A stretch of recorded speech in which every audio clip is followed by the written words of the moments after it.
Greetings YouTube, and welcome to this video. I usually on this channel post performances of me and promoting my personal music, whether it's just covers or originals. I generally don't post too many originals because I don't have anything copyrighted, so I think I've deleted them all, but anyway. This is a little bit of a different video. This is a vinyl records video. I'm a musician, as those of you subscribed know, and as you can see behind me, I have a giant wall of records, and I am an avid music collector, for those who don't know. So I love my music. I have over 2,000 piece collection with my vinyls, cassettes, CDs, and 8 tracks, and 45 RPMs if you want to separate albums and 45 RPMs. And yeah, this video is a contest video. This is my submission to Noble Records 750 subscribers contest, and if I win, or whoever wins of the 3 finalists, they earn X amount of records from Dylan at Noble Records and a shirt, depending on where they are in the game of the 3 winners. Dylan has requested that for our submissions we answer a few questions, and the questions, as I go along slowly through these, are the following: the favorite vinyl memory, first record I fell in love with, records of significance, what album did I spend the most money on, and an ultimate holy grail. And there's a bonus question that I will get to at the end that Dylan also proposed. So, my favorite vinyl memory. And, well, I've been really into music for a long time. I remember back in, I had to have been in 2nd grade possibly, maybe even 1st grade. I just remember running around in gym class. You had to run laps in elementary school. And I just remember Pat Benatar's Hit Me With Your Best Shot playing, and I only knew the lyrics, Hit Me With Your Best Shot, and I remember going home one day and my mom was like, I asked my mom, what song is that? Do you know it? And I can't remember if she pulled out the CD or my dad later that night, but I pulled out Pat Benatar's Best Shots, the Greatest Hits CD, and showed me the song, and we jammed. It was a good time. But the first time with vinyl records that I have a fond memory of would be with my dad and my sister. In our basement, my dad had a whole setup for records. He didn't really play records often. He played mainly from CDs or the radio. But on occasion, when we were in the basement, he had only the record player downstairs. And as a kid, my dad had mainly 45 RPM records. And these 2 in my hand are the 2 that I remember listening to and jamming to most throughout my childhood. The first one is Little Willie by The Sweet. It's on Bell Records. The B-side is Man from Mecca, but we didn't really listen to that much. We mainly listened to Little Willie. And I know every word. For one of my birthdays when I was younger, I was given Entertainment Weekly's 1973, the best of that year. Little Willie was on it, and that was the main reason I was given it, because my dad knew I really enjoyed it, and he got me a CD of it. So, me and my sister and my dad would all just dance around, be silly, just do what little kids do, as I was very young and so was my sister. Me and my sister are 3 years apart. And we would just have a grand old time. It was a nice father-son and father-daughter for my sister. I hope she feels the same way, even though she's not as musically connected as I am. Hopefully she feels and remembers those memories quite as fondly as I do. The second record I have from my fond memories of my childhood and favorite memory, it's the same situation with the Little Willie record. We just sat and jammed to it a lot. Was Sammy Davis Jr., The Candyman. It's on MGM Records. The B-side is I Want to Be Happy. And I don't really remember hearing I Want to Be Happy too much either, just like the B-side of Little Willie. It was mainly the Candyman. I remember every single lyric to Candyman too. It was a great time. I decided to finally actually own the Candyman digitally, finally, after years of only having it on record, so I could listen to it on road trips with my family. So that was great addition, and it was very fun to have that. I was very happy to find that, and find it on digital. And I have my dad's from a kid, which are very important to me, my grandfather's records, which we'll get to in a little while. My father's and mother's are some of the most important records to me. I could lose any of my other records, but if anything happens to my dad's, mom's, or my grandfather's records that are behind me, and there's some even higher that is not in camera frame, above what you see in here, I would be heartbroken, really. But yeah, I am always going to cherish them. The next record question is the first record I fell in love with. Now, the first record that I fell in love with was from 2005 or 2004, around that time. It was the SpongeBob SquarePants soundtrack from the first movie back all in the day. Listen to that a lot, but it'd be a little sacrilegious to choose that for a vinyl record video. So my next one that I remember really loving as a child was Michael Jackson's Thriller. There isn't really much I have to say about this that everybody else doesn't already know. It's on Epic Records. It's Michael Jackson's second main solo album after the Jackson 5. It's a gatefold. It has Michael Jackson's whole thing with the tiger there. It has a track listing and then the main cover there. It's real nice. I got this actually across the street from my neighbors. They had a garage sale and I picked this up from them. It has some nice cool little artwork with the lyrics there. Michael Jackson's Thriller. And the first image is Paul McCartney and Michael Jackson fighting over the girl because one of the songs on the album is called The Girl Is Mine, so it's a cool little photo of that, and then the other one is just a Thriller. The label is real nice. It's the general Epic label at this time. No special label. I think it would be cool if they had done a special label for this, like future records that I will be showing in this video will have, but that's okay. So really, throughout my life I was never a big Michael Jackson fan up until around 2009 when he died, actually.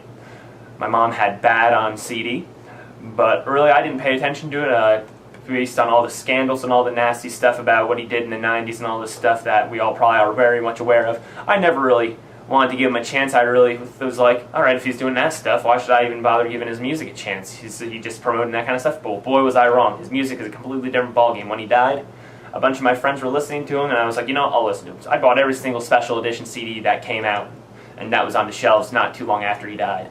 And I fell in love. It was one of the first artists that I really clung on to and really listened to a crap ton as a kid.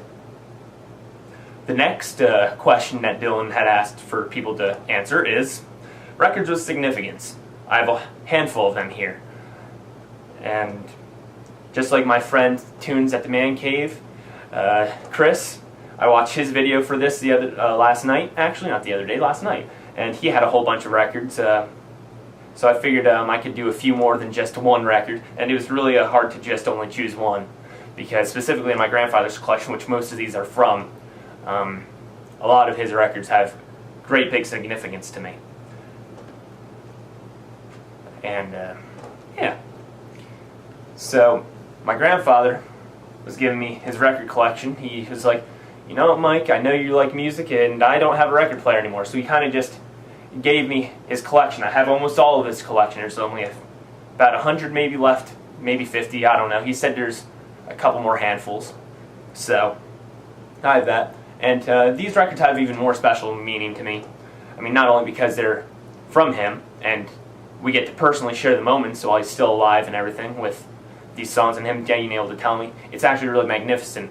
I tell him about songs that I've never heard of, that I've listened to these, and some of these songs he hasn't heard since he was a child, because he listened to the newer stuff, some of it, when it came out, and when my mom was born and everything. All those new stuff he listened to. He didn't only just listen to the older stuff. And it's outstanding, because I would mention a song from Dion and the Belmonts, and he would just be like, did you like this song? And I was like, yeah, and he just starts singing it. He knows, and that happened with multiple albums and songs. He just can shoot off the songs, start singing them like he just heard them yesterday.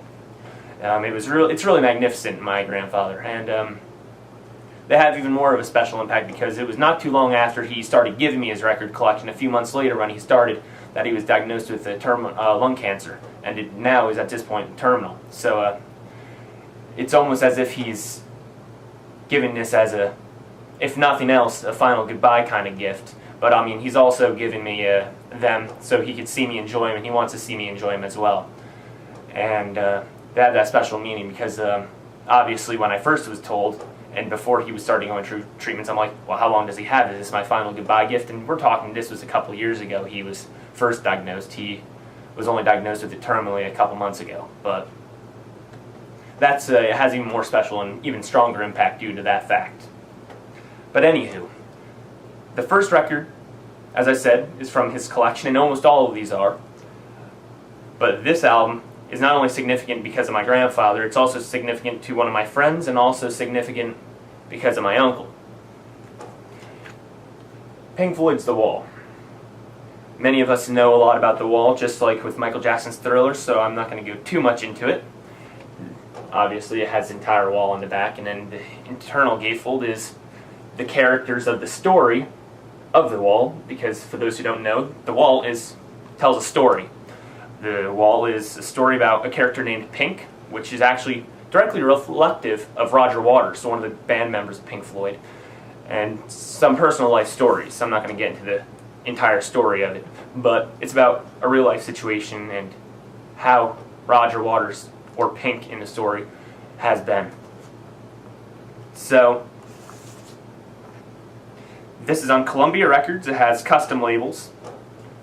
They show characters from the story, and really you don't really know who's who until you really watch the movie that came out in 1982.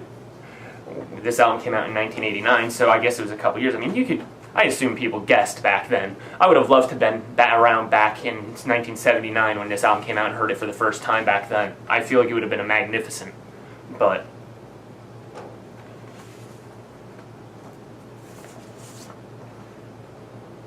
shows all the characters. So this one's Pink, who's on that record, and then the Judge on that one.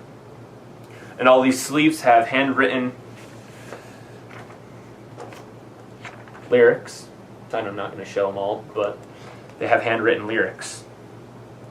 So this album is significant because I started listening to Pink Floyd in 7th grade. I remember first getting into them, and I was just listening to them on Pandora back then because I only had access to the full album of Dark Side of the Moon because that's what my parents had on CD.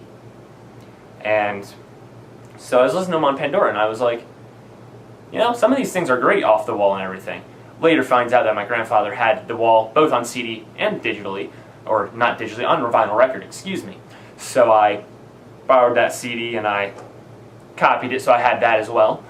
So my grandfather actually had 2 copies of this, technically speaking, on different formats. And so it was significant in that way. My grandfather was able to give me this now, and I was very excited about it.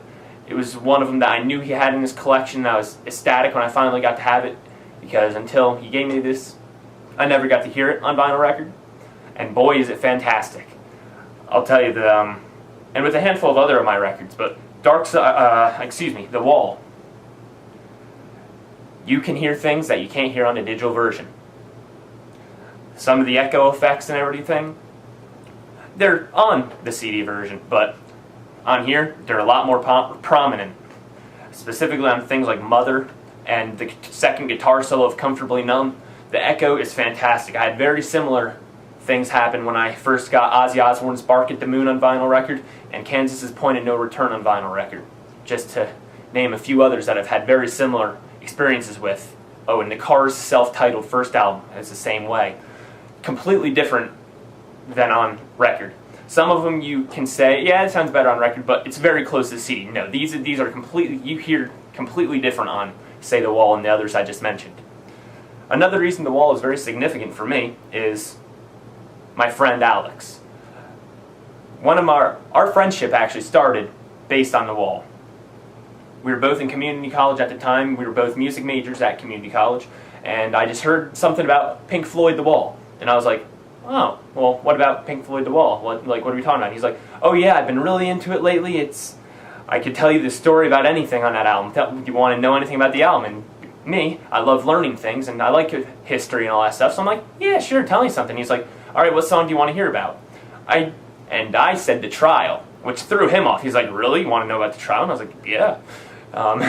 He's like, okay. And that really kind of pulled out where our friendship came from. He was expecting me to say something like Another Brick in the Wall or Comfortably Numb or Hey You that everybody talks about, but I threw him off guard, and that's where our friendship started. And nowadays, we hang out just about weekly, and some of the records that we listen to fairly regularly is Pink Floyd's The Wall. So this will also have that significant meaning because of my friend Alex, and also my uncle Daryl.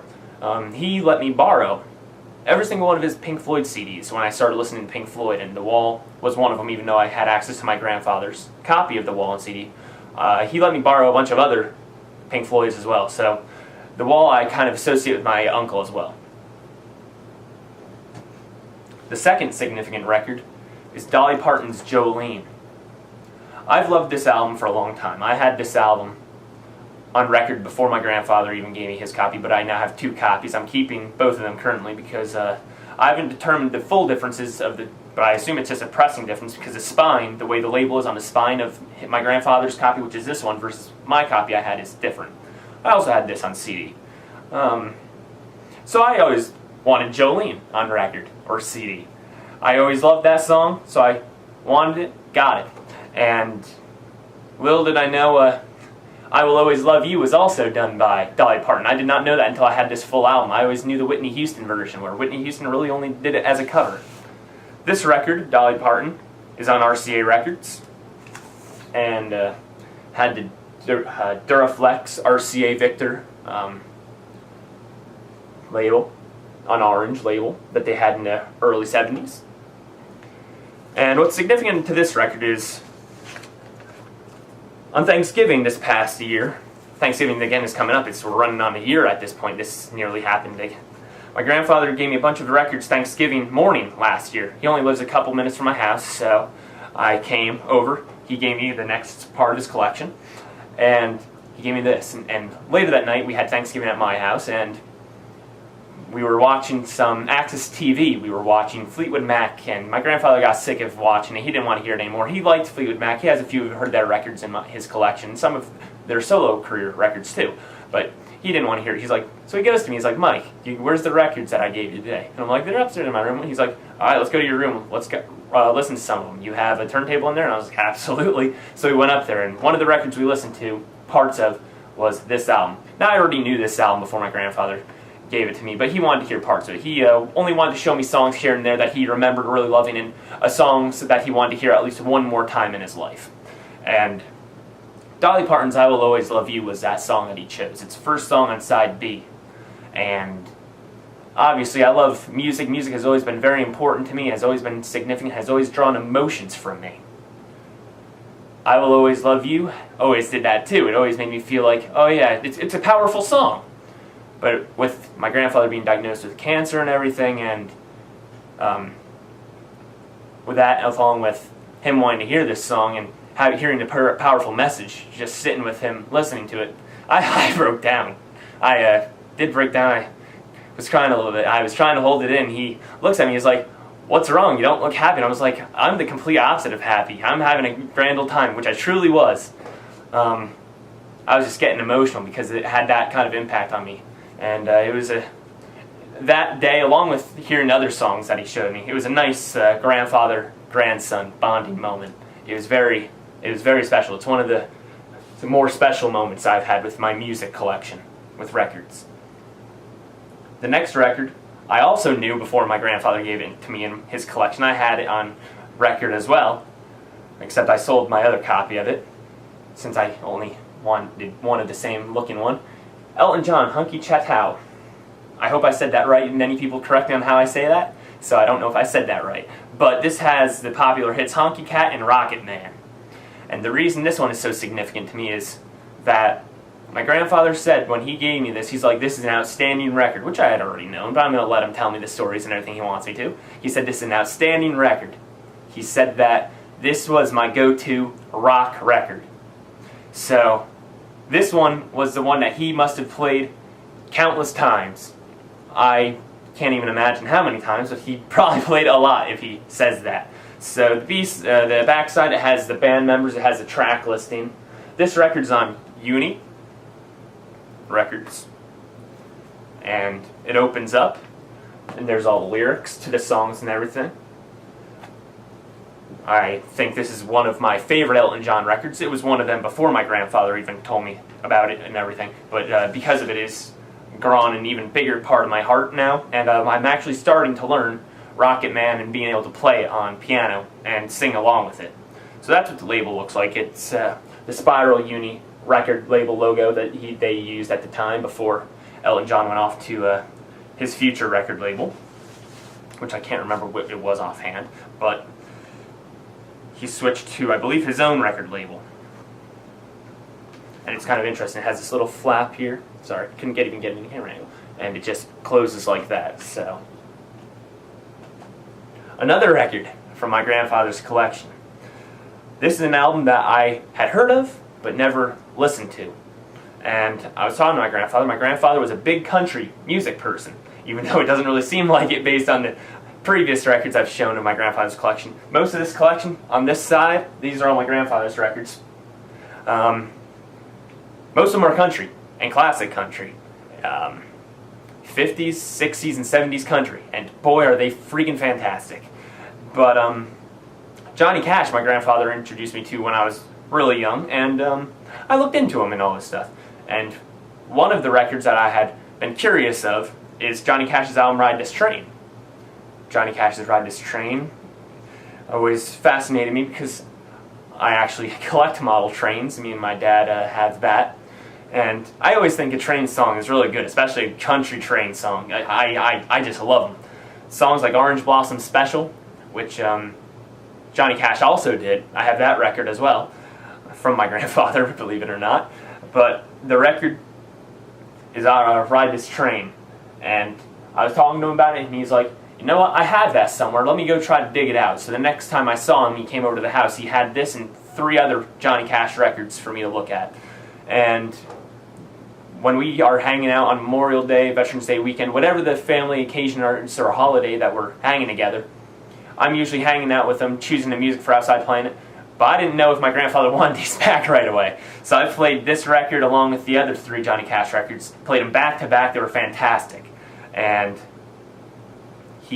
my grandfather said once I heard them all, he's like, so did you enjoy them? And I was like, I thought they were fantastic. He's like, I'm very glad. And I was telling him about the specific songs, and that was the first time I had experience with my grandfather's record collection, and he was singing them along right there and then and there. And the reason this record, along with the other 3 Johnny Cash records have this significance, but this one specifically, because this is the one I asked about, is because this is one of the first records my grandfather gave me from his collection.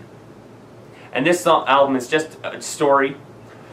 It's about going all over the United States and just talking and traveling with American Song and Story. And back in the olden days with trains, there's songs like Loading Coal, Slow Rider, Old Doc Brown, Going to Memphis. It's fantastic. I highly recommend it. It's one of those Johnny Cash albums that are not really well known, but a freaking fantastic find. I bought it on CD not too long after I heard it in its entirety. Another significant record, the next 2 more of the few more that are left of the significant records are also from my grandfather's collection. Now, 2 of these records that I have here in my pile of records are irreplaceable. You hear about rare records that are hard to find. Chris at Tunes from the Man Cave has Lee Morgan's The Cooker. It was his most expensive record he ever purchased, and we'll get to mine too when we get there later in the video. Those, even though they're very rare, it's possible to find them again. It's damn difficult, but it's possible to find them because there were X amount pressed. This and one other of these records, I don't even know how many were found or not found, pressed, excuse me, but they're not easily found, and if anything happens to this or the other record that I will eventually be showing today, it'll be sadder than losing anything else of it, because this record is called Something Else by the Dapper Dans of Harmony, Livingston, New Jersey. This is the International Chorus Champions. Now, this record is my great-grandfather. He was one of the singers on this record. My grandfather unfortunately does not remember what voice part he was or what year this is from or anything. I asked and he didn't remember, which is fine. He can't remember everything just as much as I can or you can. But this has my grandfather singing on it, my great-grandfather, and I actually never got to meet my great-grandparents on my grandfather's side, because they both died in the 80s, unfortunately, and I was a product of 1997. So, but this has some really cool a cappella choir music. The Walt Disney medley, for example, is probably my favorite one of all this. It's some cool stuff, and the label is actually kind of cool on it too. Something else that's like that, kind of like that, classy outfit and that they wore in these a cappella groups back in the day. Some a cappella groups even wear them nowadays, but not quite as formal. But my great-grandfather is singing on this record, so that's why this has quite a significant value to me and why it's probably near damn impossible to find another copy of.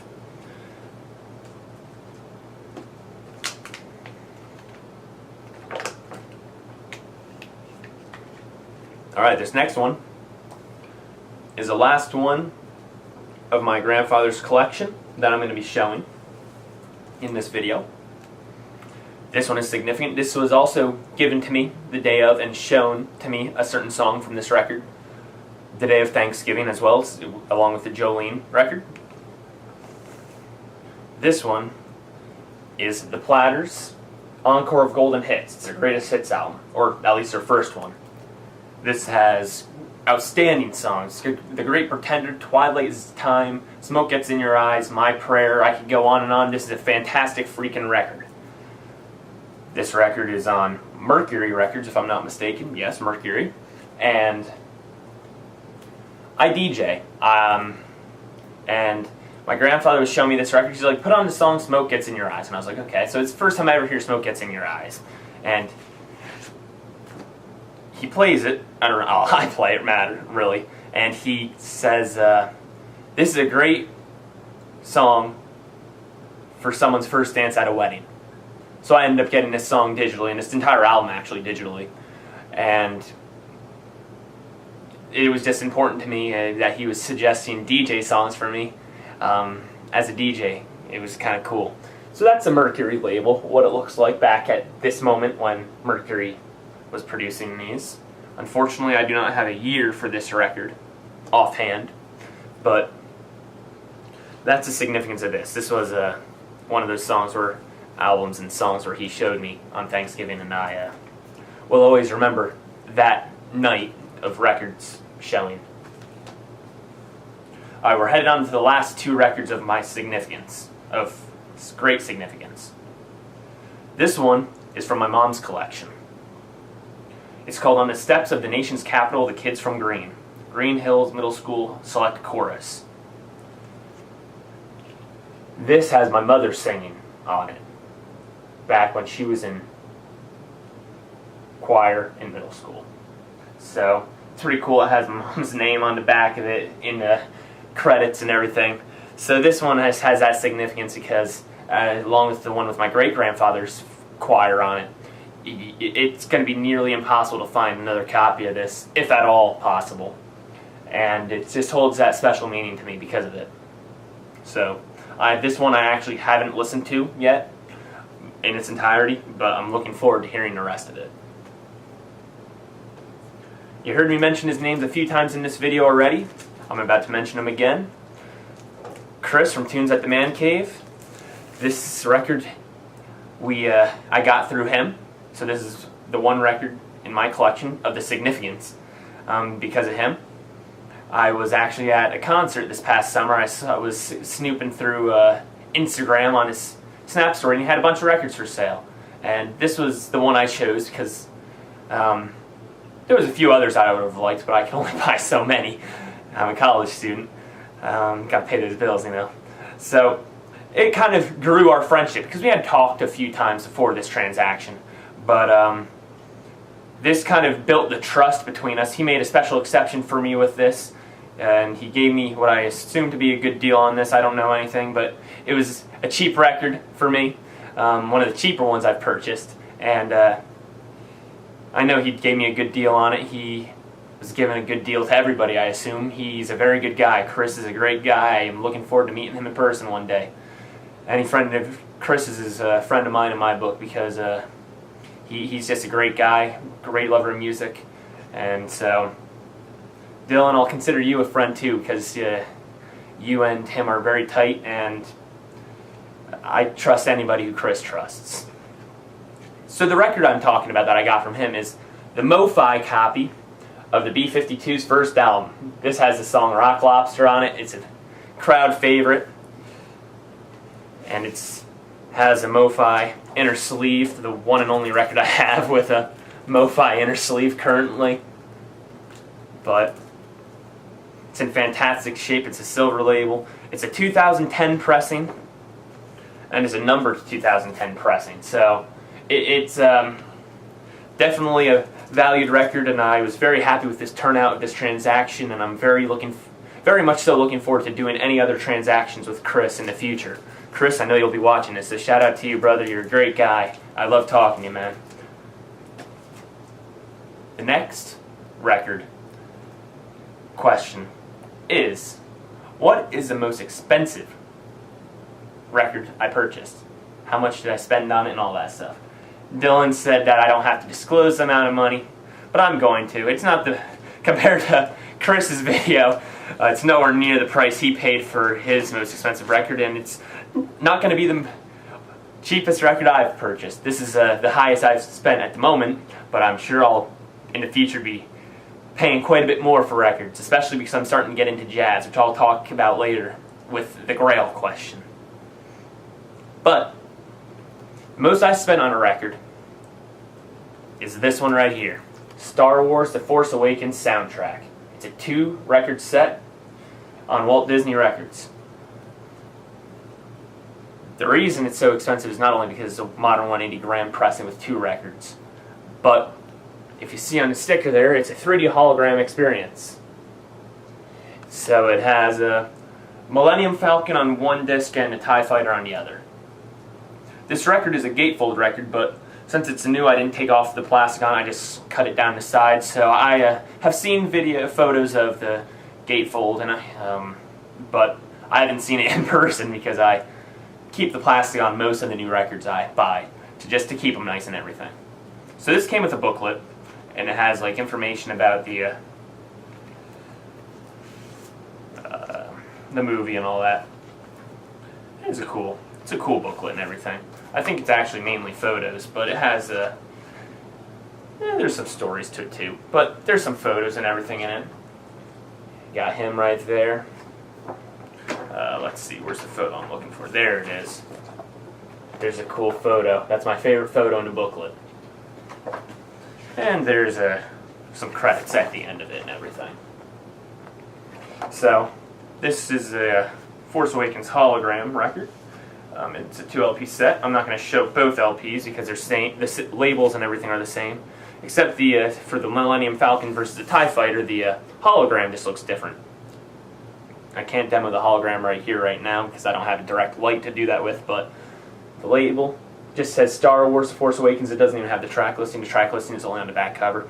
And then it has on the back what one would presume, well actually, wow, you can kind of see the hologram actually with the lighting I have. It's not the full experience that you would get from when it's spinning and everything, but you kind of see it. And it's just a bunch of scratches. I don't know if you're really able to see the scratches since the light is hitting it and giving you the photo, but it just looks like a bunch of scratches, literally. And it's etched, and when it's spinning on the platter of the turntable and you shine the light on it, it looks cool, it spins, and it's a really cool record. And I really love it. So the next question that Dylan had asked for us to do, if I'm not mistaken, is the Holy Grail. Yes, I have on my phone the notes of the questions and everything. Throughout my record purchasing experience, I've had multiple Grails that I've either successfully gotten or ones that are still there. And they come and go. Once I get it, it's no longer a Grail. Yeah, I'm thrilled to have it, but it's not like, oh my goodness, when will I find this record? So, I'll get to the Grails, the Grail in a moment. I'm going to share multiple Grails. Hopefully, that's alright. But I'm going to share multiple Grails I have, because I have many from the past 10 years of collecting records. But I'm going to first share my most recent Grail find. I watch videos on YouTube of vinyl records, vinyl record reviews. I watch Tunes from the Man Caves videos. I watch Noble Records YouTube videos. Always amazing content. But I watch a guy, Vinyl Rewind, and he does album reviews. And one of them was this one right here. The Rolling Stones, Their Satanic Majesty's Request. And throughout my life, rather than the greatest hits, I never really got into the Rolling Stones until recently. Outside of the hits, I'm really enjoying my journey with the Rolling Stones at this point. Unfortunately, this isn't the modern 180 gram or 50th anniversary pressing or a first pressing, but it's a second pressing onward somewhere, because this has the matte. It's all one solid thing. The original pressing and the modern 180 gram pressing has the hologram with everybody moving and everything, and yeah, this album is a U.S. London pressing. Here's a look at the gatefold. It looks very nice. It's all cool and psychedelic, because this is their most psychedelic and out there album. Then it just has a track listing there. For those who don't know, this came out in 1967. And what else came out in 1967? One of the Beatles' most iconic albums, Sgt. Pepper's Lonely Hearts Club Band. And this was a direct response to Sgt. Pepper's. The Rolling Stones did this. The Rolling Stones actually feature two Beatles members on the album cover, because the Beatles on Sgt. Pepper's album cover put something about the Rolling Stones on it, so they kind of pay tribute back to each other a little bit in that way. And it's a really cool record. This record, it's probably, as of this moment, probably my favorite Rolling Stones album, even though I've only heard it twice. I think something that's cool about this record is it doesn't say A-side, B-side, or side 1, side 2. It says front side and back side, which I think is cool. But it has the blue London label, and it's a great record. It has some things that you really don't expect from a record, even ones of psychedelic records. It features Mick Jagger snoring. They recorded him on a plane ride. I don't remember where they were going. They were going on a plane ride. They decided to record him sleeping, and he happened to be snoring at the time. And it had ended up being on the record, and he didn't even find out until he heard the record all the way through for the first time. So I can imagine Jagger's surprise when he heard that. Also, something cool about this record is it has a hidden track at the end of side A. It's called Cosmic Christmas, and it's a theremin playing We Wish You a Merry Christmas, and it's actually kind of eerie and creepy, come to think of it, but it's still pretty cool. So that was my most recent Grail find. I thought it'd be cool to share that. So I have a handful of Grails that I would really love to have. I don't know. To my knowledge, it's the Grail record. If the contest is won, I believe Dylan is going to be giving that Grail or away, I believe, with the records that you win, or something along those lines. I believe that's his goal. And my Grails, I have a couple of them that I have written down here, but the number one Grail is the Beatles' Yesterday and Today. I have a copy of this already from my grandfather's collection, and it's not in terrible shape, but it's not in the best shape. But the reason I wanted this as my Grail is because I have the original album cover. I'd love to have a copy of the Meat Rebellious album cover that we all know of. I've only seen it once in person, and it was really cheap. compared to how it could be valued at, and in very good condition for the price, and I regret passing it up, but that's my main grail there. Recently I've been really into jazz the past couple months.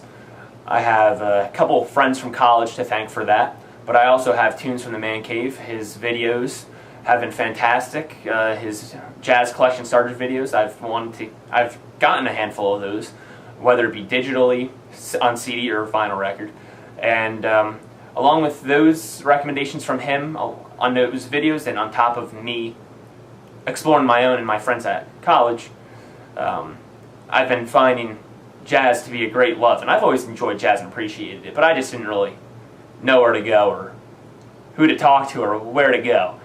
So, some other grails outside of the Beatles ones in the jazz area is John Coltrane's Blue Train. I'd love to have an original mono of that. I have a 75th Blue Note Anniversary Edition from a couple years ago, but I'd love to have the original. That is my favorite John Coltrane record of all time out of the ones that I've heard so far. I'm still getting into the jazz, so I haven't heard everything yet, but boy am I looking forward to it. The next one would be Art Blakey and the Jazz Messengers Moanin'. I own the Rudy Van Gelder special edition CD of this with some bonus material on it. It's one of my favorite jazz records of all time, if not the favorite, and I absolutely love it. I actually started learning the title track, Moanin', on piano a little bit. Bobby Timmons does a great job. He actually wrote the song. He did it on a solo album as well as doing it with Art Blakey and the Jazz Messengers. So I'd love to find an original mono of that as well. And the last one is Larry Young's Unity. I'd love to find an original pressing of that. They're some great records, and I'd love to have them all, and I'd love to have originals. But the main one, and the hardest one to find, I believe, would probably be the Beatles' Yesterday and Today Meet cover. Or Yesterday and Today, yeah. So, the bonus question that Dylan had asked for people to talk about is, why collect records, and what is in it for me? I can't speak English. I'm so excited. I'm tripping over my words here. I love vinyl records, I love music, and I love collecting. So why do I collect vinyl records? Well, first and foremost, I'm a musician myself. I get inspiration from these things. I take ideas from some of these things, or general form ideas, and try to make them my own, whether they get into my original material or I'm just messing around with the guitar or piano or whatever I'm playing. I just enjoy doing that. I also just love it for the pure pleasure of listening to them. I am very diverse in my musical taste, as you could clearly tell by the records I showed you right here alone, let alone what you haven't seen. And I just love being well versed and learning about them all. And I love experiencing new music. I will sometimes even just go into a record shop, I see an album cover that looks crazy, and just buy it. And if I like it, cool. If I don't, well then I hold on to it until I find someone who wants it. And then I sell it to them. But I do it because I love music. I'm a musician myself, and I love learning about all these bands. And it's really cool. When I heard about their Satanic Majesty's Request, I was thoroughly blown away when I heard that it was a comeback to Sgt. Pepper's, trying to stay relevant and everything. I thought that was freaking cool. And I love how the album covers, they shared Rolling Stones and Beatles stuff on both of their albums. I think that's freaking cool. I think there's a whole bunch of things with vinyl records that are cool. Especially now that I'm listening to jazz music. I love looking at the back covers of them and just seeing the clientele on the records. Who's playing this instrument? Who's doing that? And especially with jazz music, you can really tell and really pinpoint where you like your jazz based on who's playing what and what you enjoy about this record, and maybe not so much about the other record, or whatever the case may be. It's just really cool to be able to do these kind of things. And some of the records that you see behind me, I don't think any of the records that I've showed today, but some of these records you can't find digitally or on CD. One of my grandfather's favorite artists is Gene Watson, and he's a country musician, and all of his stuff, rather than like greatest hits, there might be one or two of his studio albums that are actually released on CD or any other format rather than vinyl record. So I think it's cool when I see my grandfather's Gene Watson collection, I have something that I'm only able to listen to in this format. Digital has its place. In the car, for example, or when you're walking to class or something like that. You can't really have a turntable with you. But if I have the album on a turntable capable device, which would be a vinyl record, then it's just really cool. And Gene Watson is one of those artists that I have that with. And Connie Smith, another country artist, is the same way. Peter, Paul, and Mary is the same way to an extent. Some of their albums, it's the case, some of them are not. And some of them I'm just noticing on my grandfather's collection that I've enjoyed and couldn't find are now only within the past year have been pressed on the CD for the first time. So it's just cool to see all that stuff. And I just really enjoy it, and I really enjoy music. I really enjoy record collecting. Most of my money goes to music-oriented things, my joy cash, so to speak. And most of that music-oriented stuff was actually right behind us here. And I absolutely love records, and that's pretty much my competition submission. Congratulations to you, Dylan, at Noble Records for the 750 subscribers. Very well deserved. Your content is always magnificent. I must say, I keep talking about Chris, Tunes from the Man Cave, but he's the one who actually, if it wasn't for him, I wouldn't know who you are. I don't remember if he mentioned you in one of his videos or he told me personally to check out your stuff, but it's because of him that I know who you are. So you can thank him for that later, I guess. And once again, congratulations. It's very well deserving. For those of you who are here for my music content, I'm hoping to post something musical in the near future. Been busy with school and college and all this stuff. It's not easy. And balancing it all. I'm still playing. I still like to make the posts here and there on social media. It's just full-blown videos. It's not always easy. And for those of you in the vinyl community, Chris, Dylan, and whoever else ends up stumbling upon this video, thank you for watching. I hope you enjoyed watching and taking a little bit of a look in my vinyl collection. I hope I win something.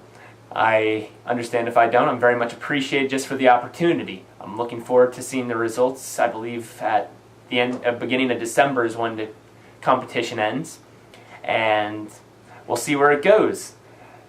And I think that's just about it for now. So I hope you guys enjoyed this video, and I will be posting this and sharing it with all you guys.